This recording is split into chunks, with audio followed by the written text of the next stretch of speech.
আবারও বাড়ল অন্তর্বর্তী সরকারের পরিধি। নতুন শিক্ষা উপদেষ্টা হিসেবে দায়িত্ব নিলেন ঢাকা বিশ্ববিদ্যালয়ের আন্তর্জাতিক সম্পর্ক বিভাগের সাবেক অধ্যাপক CR আবরার। বুধবার বঙ্গভবনে রাষ্ট্রপতি মোহাম্মদ শাহাবুদ্দিন তাকে শপথ বাক্য পাঠ করান। অধ্যাপক CR আবরার দেশ ও বিদেশে শরণার্থী ও শ্রম অভিবাসন বিশেষজ্ঞ হিসেবেই বেশি পরিচিতি তাঁর। 1952 সালের 17 আগস্ট ফরিদপুরে তিনি জন্মগ্রহণ করেন। মির্জাপুর ক্যাডেট কলেজ থেকে মাধ্যমিক ও উচ্চ মাধ্যমিক শেষ করে 1972 সালে ঢাকা বিশ্ববিদ্যালয়ে ভর্তি হন। আন্তর্জাতিক সম্পর্ক বিভাগ থেকে স্নাতক ও স্নাতকোত্তর পাশ করেন তিনি। এরপর যুক্তরাজ্যের সাকসেস ইউনিভার্সিটি থেকে একই বিষয়ে MA ডিগ্রি লাভ করেন। পরে অস্ট্রেলিয়ার গ্রিফিথ বিশ্ববিদ্যালয় থেকে তিনি PhD করেন। 1979 সাল থেকে টানা 4 দশক ঢাকা বিশ্ববিদ্যালয়ে তিনি শিক্ষকতা করেছেন।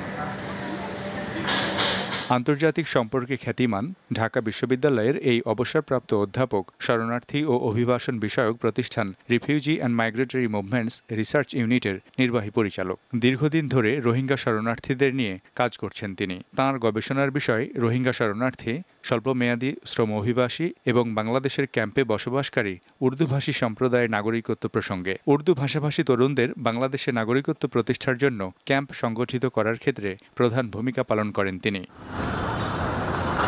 রাষ্ট্র সংস্কারের উদ্যোগ হিসেবে নতুন লোকবল নিয়োগে নির্বাচন কমিশন গঠনে সার্চ কমিটি গঠন করে সরকার। ইসি নিয়োগে যোগ্য ব্যক্তিদের খুঁজতে সার্চ কমিটির সদস্য হিসেবে নিয়োগ পান অধ্যাপক CR আবরার।